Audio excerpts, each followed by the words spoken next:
پیارے اور بہت ہی ہر دل عزیز ملک ہندوستان کے خطیب، جن کو دنیا سننے کے لیے بےتاب رہتی ہے، جن کو ہمارے موجودہ سجادہ نشین صاحب حضرت قبلہ صاحب سجادہ نے بابا صاحب کے سالانہ عرس میں یہاں دعوت دے کر بلایا، حضرت یہاں پر تشریف لائے۔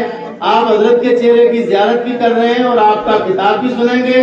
جس طرح کی شخصیت اسی طرح کا زوردار نعرہ لگائیں گے اور آپ اس کا جواب دیں گے۔ نعرہ تکبیر، نعرہ تکبیر، نعرہ رسالت، فیضان کائیاں شریف، فیضان چوڑا شریف، فیضان لال شریف، فیضان علیگڑھ شریف، فیضان امام ربانی مجدد الفسانی، فیضان حضرت قبلہ بابا صاحب، مسلک اعلیٰ حضرت علامہ عبید اللہ خان اعظمی، سجادہ صاحب، تمام خاندان لال شریف۔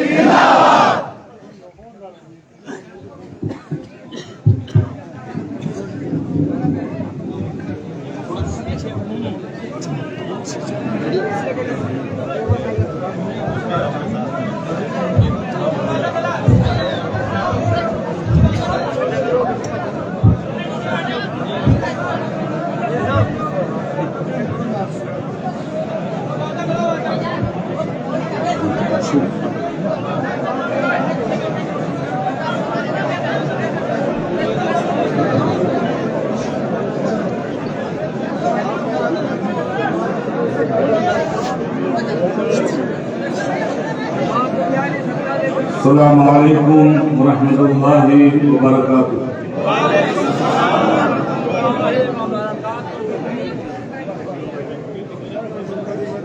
نحمده ونصلي على حبيبه الكريم۔ الحمد لله وكفى وسلام على عباده الذين اصطفى، أما بعد فأعوذ بالله من الشيطان الرجيم، بسم الله الرحمن الرحيم، الذي خلق الموت والحياة ليبلوكم أيكم أحسن عملا وهو العزيز الغفور۔ آمنت بالله، صدق الله العلي العظيم۔ بآواز بلند درود پاک پڑھیے، اللهم صل على سيدنا ومولانا محمد معظم الجود والكرم وآله وصحبه وبارك وسلم، صلاة وسلام عليك يا رسول الله وسلم عليك يا حبيب الله۔ سرپرست اجلاس، صاحب سجادہ، برادر محترم جناب میاں الطاف صاحب مدد اللہ العالی، اسٹیٹ کے تشریف فرما معزز علماء ملت اسلامیہ، پہاڑوں کے دامن کو تنگ کر کے آئے ہوئے عشاقان رسول اور محبان اولیاء،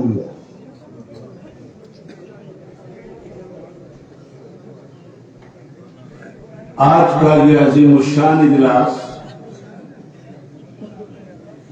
جو پیر طریقت، رہبر راہ شریعت حضرت اقدس میاں محمد بشیر رحمت اللہ تعالی علیہ کے عرس کے مبارک موقع پر ہزاروں ہزار لوگوں کی موجودگی میں منعقد ہوا ہے۔ میں ذکر و خیر کی اس برکت میں آپ تمام آنے والوں کو مبارکباد پیش کرتا ہوں۔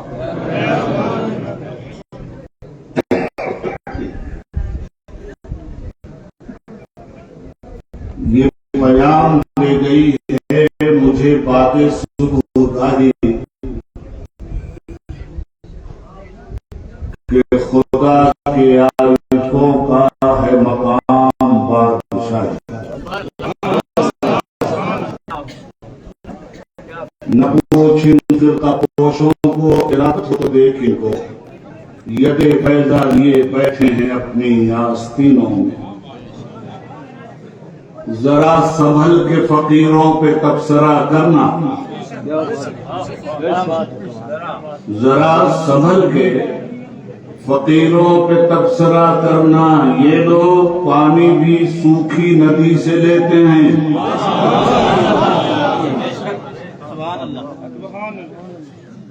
حضرات گرامی،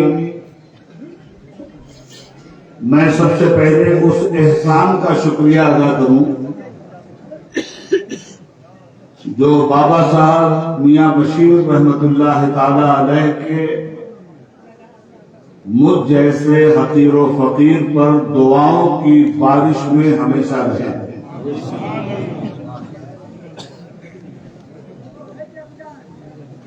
33 سال کی مختصر سی مدت میں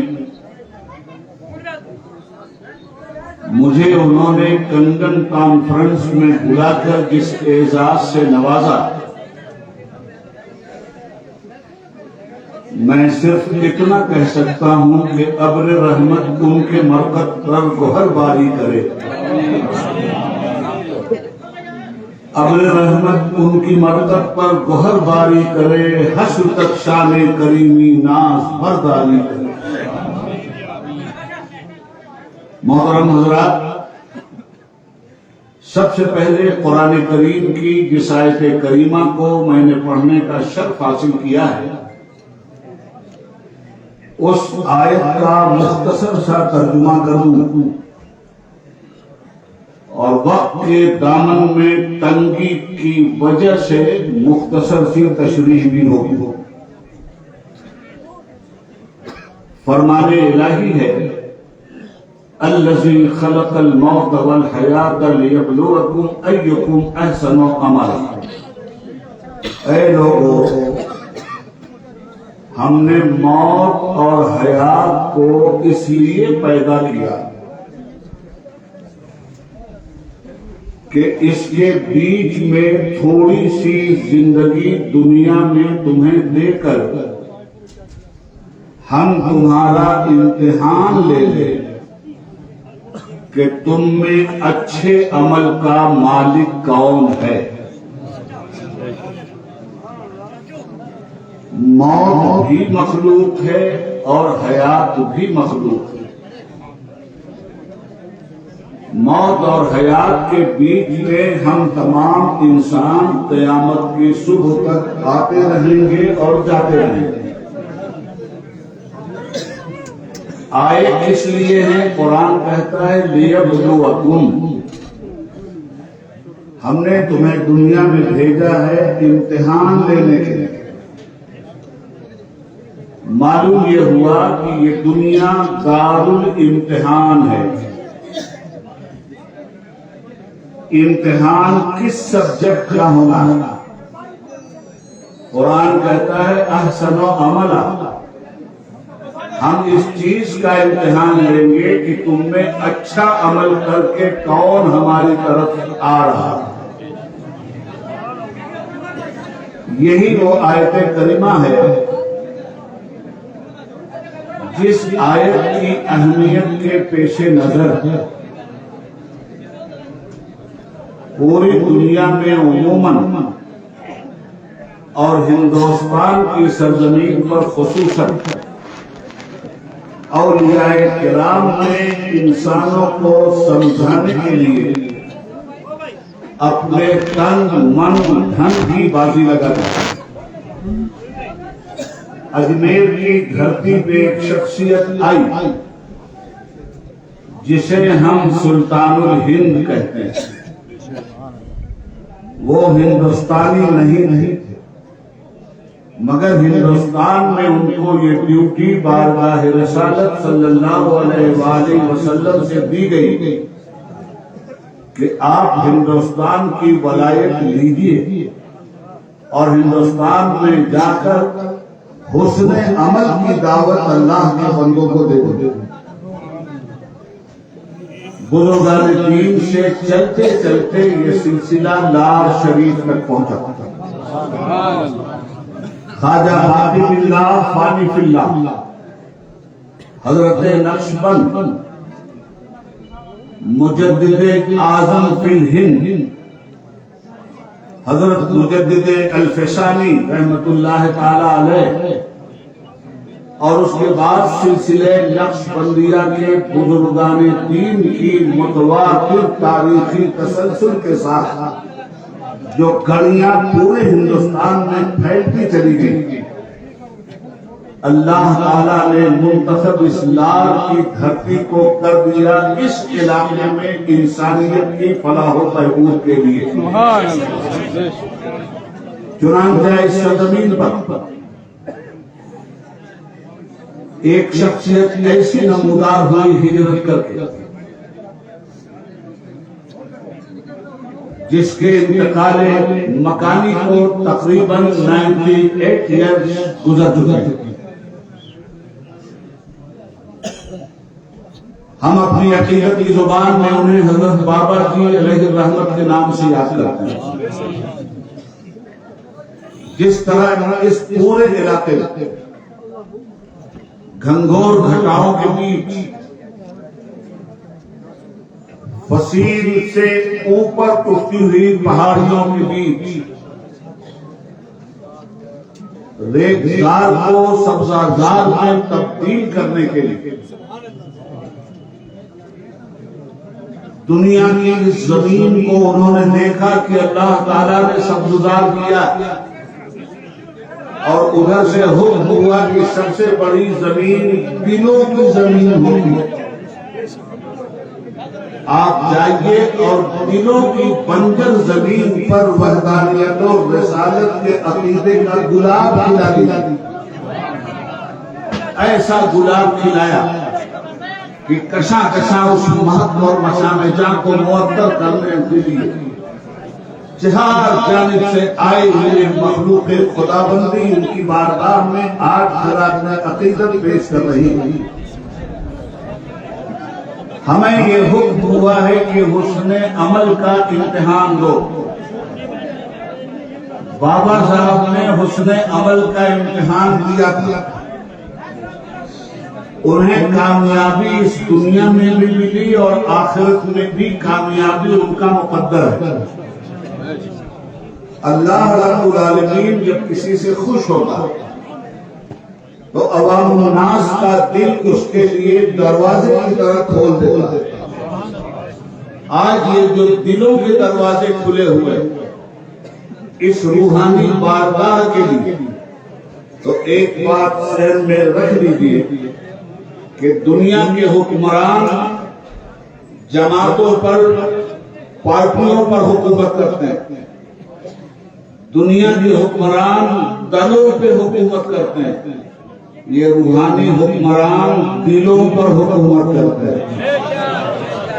یہ دلوں کے حکمران، دنیا کے حکمران ملک کے پاسبان ہوتے ہیں، دنیا کے حکمران دولت کے پاسبان ہوتے ہیں، مگر یہ جو روحانی حکمران ہیں یہ ایمان کے پاسبان ہوتے ہیں، یہ اسلام کے پاسبان ہوتے ہیں، یہ طہارت اور تقوی کے پاسبان ہوتے ہیں، یہ خودی کے بھی پاسبان ہوتے ہیں اور معرفت خدا کے بھی پاسبان ہوتے ہیں. اس لیے اقبال نے کہا تھا یہ پیام دے گئی ہے مجھے بات صبح گاہی کہ خدا کے عارفوں کا ہے مقام بادشاہی.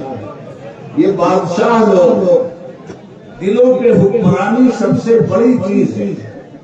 دماغ پہ حکمرانی کا کمال نہیں، دلوں پہ حکمرانی کا کمال ہے. اور اس سلسلے میں حضرت بابا جی رحمت اللہ تعالی علیہ جو اپنی کتاب اسرار کبیری میں اقوال منقول کیے اور جن کی ترتیب میں مبارکباد دیتا ہوں ڈاکٹر ابراہیم مصباحی صاحب کہ صاحب سجادہ کے حکم انہوں نے جس کتاب کے ماخذ کی ترتیب و تدوین فرمائی، پوری موٹی اور سینکڑوں صفحات پر مبنی اور مشتمل کتاب، ایک جامع تعارف کی شکل میں، جس طرح ڈاکٹر ابراہیم صاحب مصباحی نے ان اولیاء اللہ کے فیضان کرم کے سائے میں مرتب کیا، میں آپ تمامی حضرات سے درخواست کرتا ہوں کہ آپ اسرار کبیری کے اس جامع تعارف کو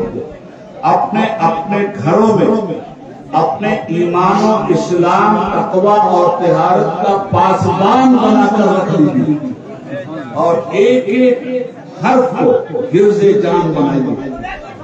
حضرات، آپ جو ان بزرگوں کی بارگاہ میں آئے تو یاد رکھیے گا، یہ پہاڑی پہ آ کے بیٹھنا کوئی آسان کام نہیں، اپنا وطن چھوڑ کے آ جانا کوئی آسان کام نہیں تھا۔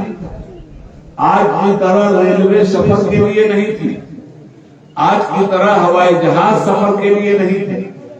معلوم نہیں کتنی پریشانیوں اور مشقتوں سے یہ اللہ کے محبوب بندے آپ تک پہنچے ہیں، اور سینکڑوں سال کی سالانہ مسافت کو آپ کے دلوں سے اتنا انہوں نے قریب کر دیا کہ دل گہرائیوں میں ہے تصویر یار۔ جب ذرا گردن جھکائی دیکھ آج تصورات کی دنیا ان بزرگوں نے آباد کر رکھی، تقوی اور طہارت کا سنگ میل بن کر یہ بزرگ اپنی مزاروں میں لیٹے ہوئے ہیں، اور ان کی مزاروں سے چھنتا ہوا نور ہدایت کے طرفداروں کے دلوں میں ظلمت کی جو پرچھائیاں پڑی ہوئی، ایک ایک پرچھائی ہے ایک کامیاب ڈاکٹر جو آپریشن کر بدن کی ایک ایک خرابی کو نکال کے پھینک دیتا۔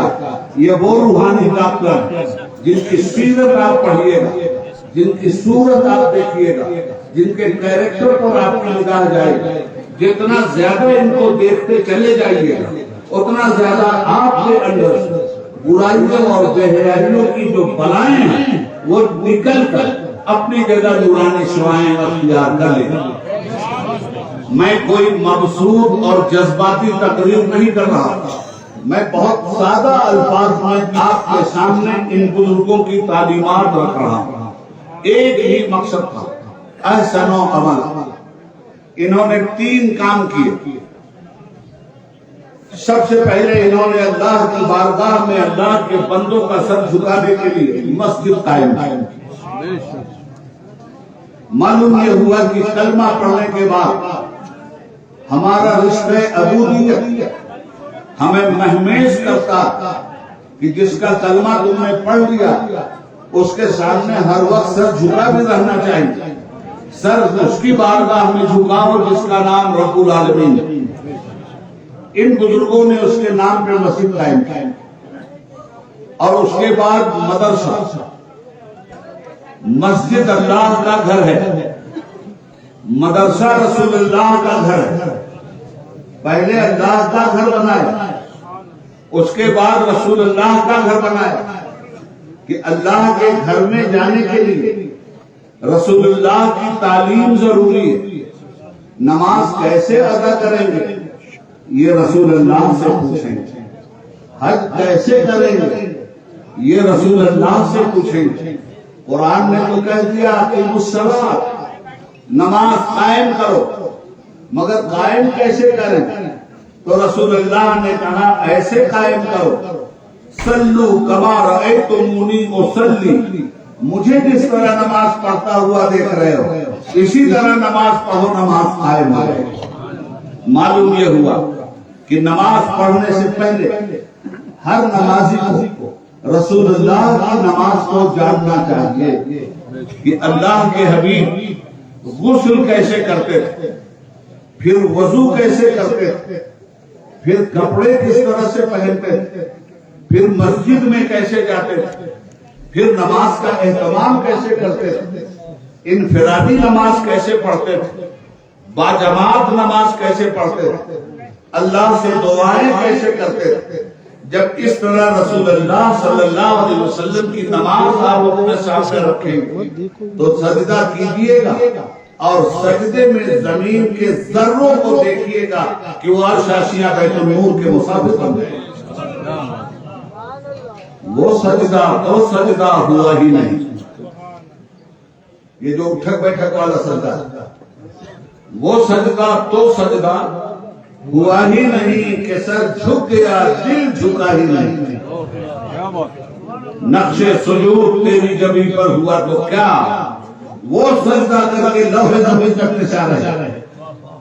حضرات وہ ایک سجدہ جسے تو گراں سمجھتا ہے ہزار سجدوں سے دیتا ہے آدمی کو نجات.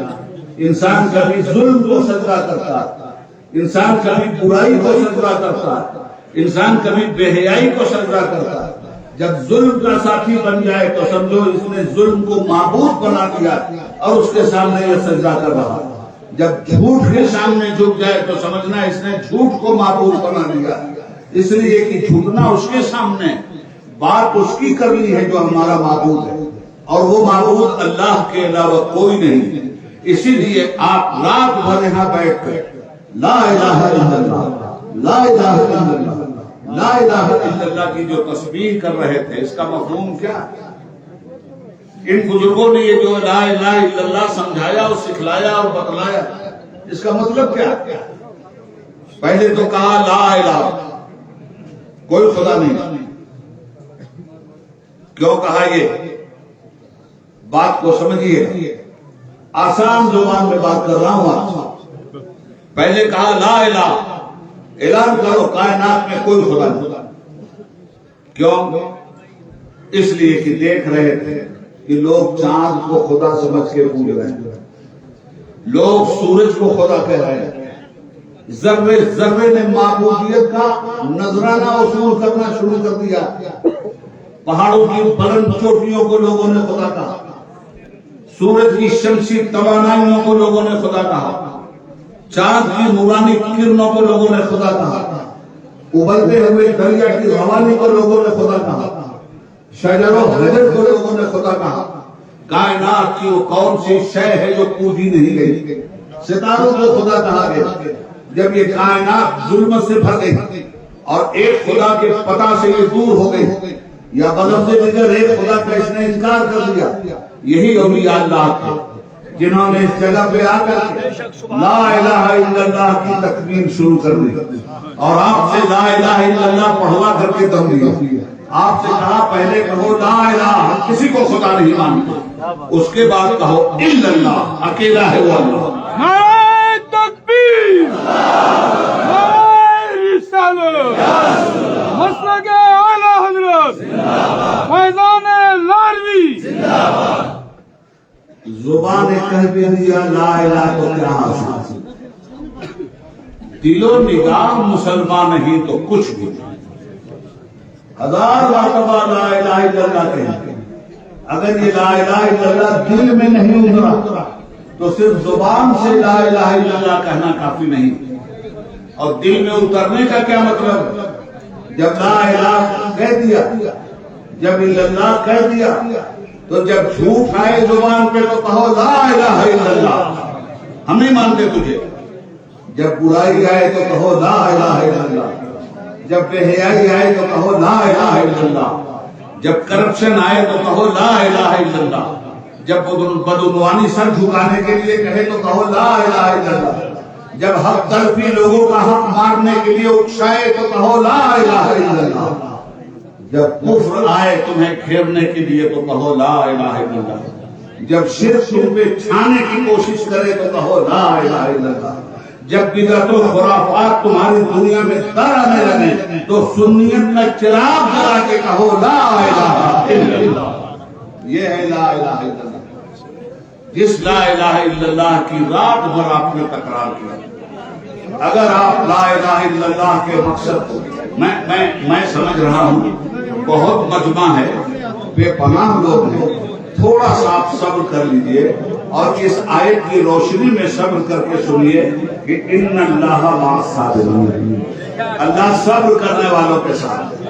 بیٹھنے والوں سے زیادہ اجر آپ کو مل رہا, بیٹھنے والوں سے زیادہ ذکر خدا اور ذکر رسول اور ذکر ولی سننے والوں کو آرام کی چھاؤں میں رہنے والوں سے زیادہ اجر مل رہا، اجر انہیں بھی مل رہا، اجر آپ کو بھی مل رہا۔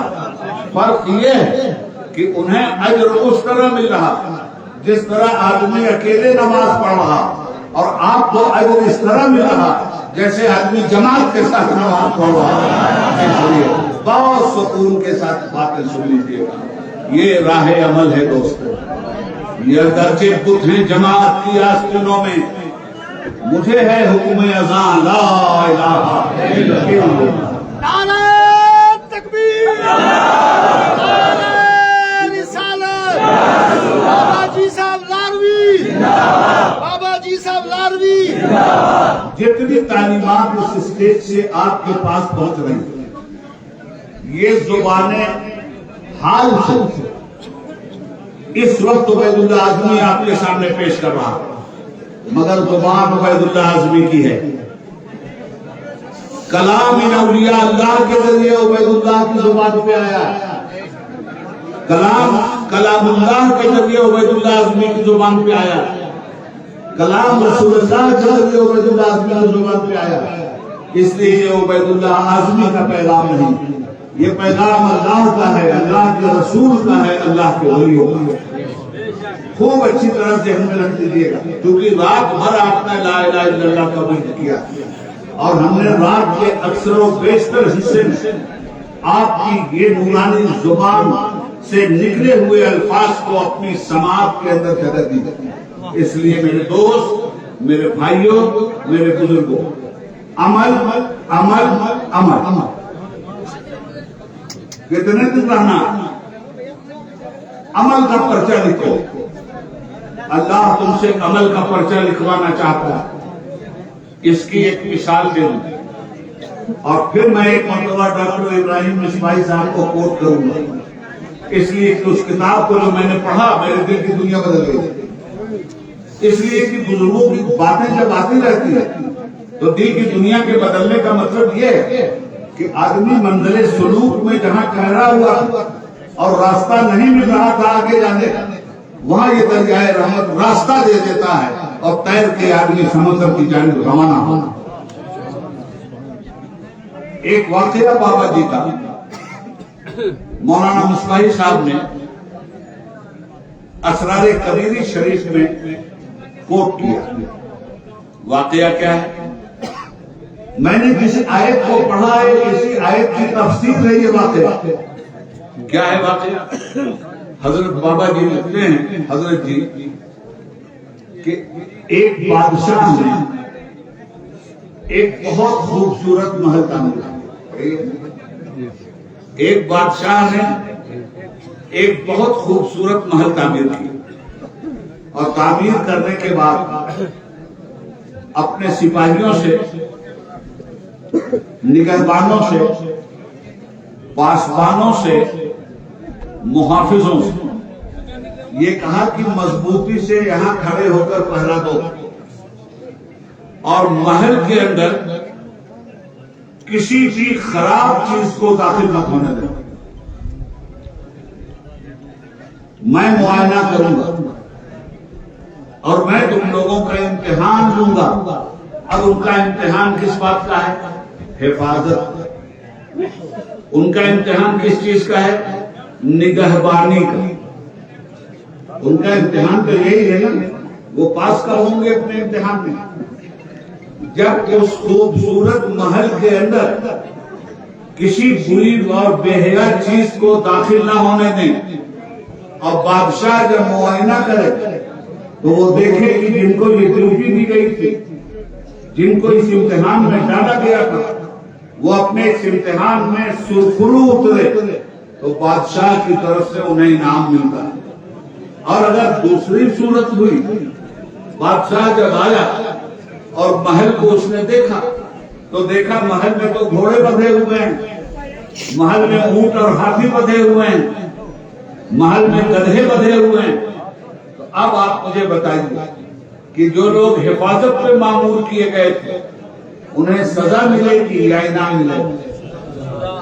بات اگر سمجھ میں آ گئی تو سمجھو یہ جو لا الہ الا اللہ کہتا ہے، اللہ کا بھی ایک محل ہے جو تمہارے وجود میں اس نے بنایا ہے، تمہارے جسم میں بھی اللہ نے اپنا ایک محل بنایا ہے، اس محل کا نام دل ہے، اور اللہ تم سے کہتا ہے کہ اس کی حفاظت کرنا، یہ میرا محل ہے، اس میں کسی برائی بے حیائی کو داخل مت ہونے دینا، اس میں کسی خواہش نفسانی کو داخل مت ہونے دینا۔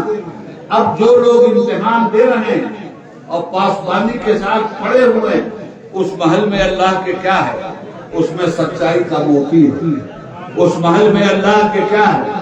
ایمان کا نور ہے، اس محل میں اللہ کا کہ اسلام کی روشنی، اس محل میں اللہ کے رسول کی سنتوں کی جگمگاہٹ ہے، اس محل میں نماز ہے، اس محل میں روزہ ہے، اس محل میں حج ہے، اس محل میں زکوٰۃ ہے، اس محل میں غریبوں کے ساتھ ہمدردی ہے، اس محل میں ناانصافی کے خاتمے کے لیے انصاف کی چمکتی ہوئی تلوار ہے، تو تم اس محل کی حفاظت کرنا۔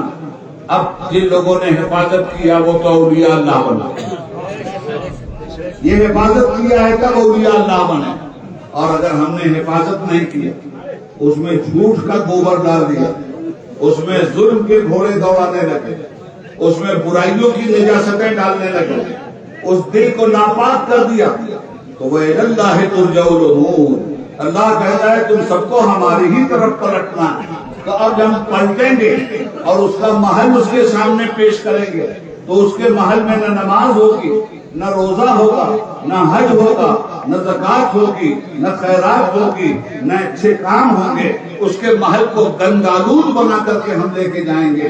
اب یہ بتائیے اس کے کوڑے ہم پہ پڑیں گے یا جنت الفردوس کا انعام ہمیں ملے گا؟ میں سمجھتا ہوں بہت آسان زبان میں بات آپ کے سامنے میں نے رکھی۔ میرے دوستو، تو یہ جو عرس ہو رہا، یہ کیوں ہو رہا؟ یہاں جو آپ سالانہ فاتحے کے لیے آئے، کیوں آئے؟ سیر و تفریح کے لیے جو آتے ہیں، انہیں اولیاء اللہ کے فیضان کی کوئی برکت ذرہ برابر بھی نہیں ملتی، جو ان کی تعلیمات کو دہرانے کے لیے اور ان کے دربار سے ملی ہوئی تعلیم کو اپنی زندگی کا توشہ بنا کر لے جانے کے لیے آتے ہیں۔ اب تک نمازیں اگر نہیں پڑھی گئے آپ نے، اگر اس عرس کو بابا صاحب کو صحیح خراج عقیدت پیش کرنا ہے تو یہاں معاہدہ کر کے جائیے کہ ہم نمازیں نہیں چھوڑیں گے، اس لیے کہ اولیاء اللہ کی روحانی برکتیں اسی وقت تک آپ کو ملتی رہیں گی جب تک آپ اللہ کے ساتھ واصل رہیں گے۔ تو یہ اجلاس، آج کے دن کا اجلاس ہمارے سامنے، آج کے دن یہ عجیب و غریب معاملہ ہے کہ کشمیر کی وادی میں پسینے کا کیا مطلب؟ کشمیر کی وادی میں گرمی کا کیا مطلب؟ مگر سنو، اس گرمی میں آپ کا بیٹھنا اور میرا بولنا اور صاحب سجادہ کا خاموشی سے سننا، یہ سب کچھ حسن عمل کا پرچہ لکھنے کی جدوجہد ہے۔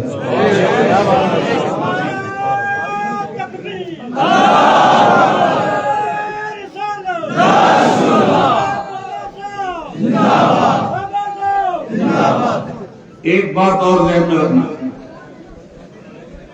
ایک لفظ ہم بولتے ہیں مقصد، ہماری پوری زندگی جو حرکت کرتی ہے وہ کسی مقصد کے تحت کرتی ہے۔ آسانی سے بات آ رہی ہے نا آپ کو؟